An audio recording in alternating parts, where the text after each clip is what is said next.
God incarnate ہے. خدا نے شکل اختیار کر لی ہے انسانوں کی. یہ بھی بدترین شرک ہے. یہ ہوا انڈیویجول لیول پر.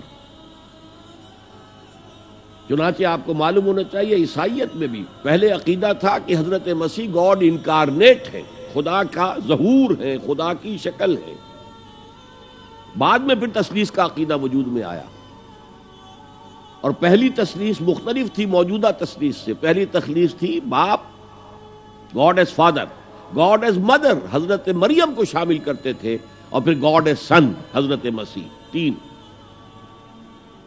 اور اس کے بعد حضرت مریم کو وہاں سے بے دخل کر کے دی ہولی گھوسٹ، جبریل امین، ان کو شامل کیا. تو یہ فلسفیانہ مذاہب کے شرک ہیں کہ جو دنیا میں پیدا ہوئے ہیں، اور یہ شکلیں ہیں کہ جو شرک فی ذات کی ہیں، جو بدترین شرک ہے، جو اللہ کے غضب کو بھڑکانے والا شرک ہے، اور یوں سمجھیے کہ اریاں ترین شرک ہے. یہ شرک فی العقیدہ کی بدترین صورت ہے. اسی کی نفی کی ہے اللہ نے بہت جامعیت کے ساتھ 4 آیتوں کی ایک صورت میں، جس کو حضور نے کہا کہ ثلث قرآن کے مساوی ہے، تہائی قرآن کے برابر ہے. سورہ اخلاص، قل هو اللہ احد اللہ الصمد لم یلد ولم یولد ولم یکن لہ کفوا احد. کہہ دو، اعلان کر دو اے محمد صلی اللہ علیہ وسلم، اللہ اکیلا ہے. احد، اللہ ایک نہیں، ایک تو واحد سے کا ترجمہ ہوگا، اللہ واحد. احد، اکیلا، تنہا، کوئی اس کا ساجی نہیں ہے. اللہ الصمد، سمد اس کو کہتے ہیں کہ جس کا کوئی سہارا لیا جائے، جس کے سہارے سے کوئی چیز قائم ہو. اللہ قائم بالذات ہے، اپنی ذات سے قائم ہے. پوری کائنات اس نے تھامی ہوئی ہے، وہ چلا رہا ہے. آسمانوں اور زمینوں کو اس نے تھاما ہوا، انزالتا، کہیں اپنی جگہ سے ہٹ نہ جائے. آپ کو معلوم ہے کہ یہ عظیم سیارے اور یہ عظیم جو گیلیکسیز ہیں، ان کی اصل حقیقت کس قدر باریک معاملہ ہے ان کا، کس قدر باریک. لو سانس بھی آہستہ کہ نازک ہے بہت کام آفاق کی اس کارگہ شیشہ گری کا.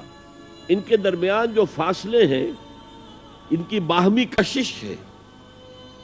اس کو ایک کشش ادھر سے کھینچ رہی ہے، ایک کشش ادھر سے کھینچ رہی ہے، تو یہ اپنی جگہ پر قائم ہے. اگر ادھر کی کشش ذرا سی بڑھ جائے وہ کھینچ لے گی، اور وہ ٹکرا جائیں گے اور کائنات درہم برہم ہو جائے گی.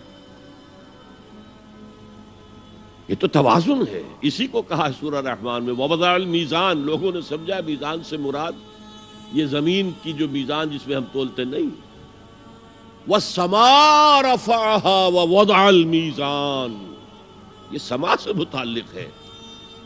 کاسمک بیلنس ہے جس کی وجہ پر یہ کائنات قائم ہے. Cosmic balance. بہرحال اللہ ہی ہے جو قائم بالذات ہے، اور باقی سب اس کے سہارے قائم ہیں. لم یلد ولم یولد، نہ اس نے کسی کو جنا، نہ وہ جنا گیا، نہ کوئی اس کے ماں باپ ہے، اور نہ کوئی اس کی جورو ہے، نہ اس کی کوئی اولاد. ولم یکن لہ کفوا احد، اور کوئی اس کا ہمسر ہم پلہ نہیں ہے. اس لیے کہ اولاد تو ہم پلہ ہوئی نا. میں نے آپ کو بتا دیا ہے، برہمن کا بیٹا تو برہمن ہی ہوگا، راجپوت کا بیٹا راجپوت ہوگا، سید زادہ سیدی ہوگا نا.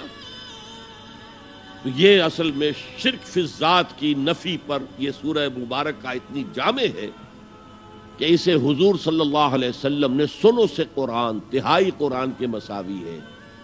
اس لیے کہ ہمارے ایمانیات ثلاثہ ہی ہیں نا، 3 ایمانیات ہیں. ایمان باللہ توحید کے ساتھ، ایمان بالرسالت، اور توحید کے موضوع پر یہ جامع ترین صورت ہے. تو قرآن کا 1 تہائی ہو گئی. هي الحلقات تحفظني بآيات من القرآن، هي الحلقات تملأني بحب المصطفى العدنان.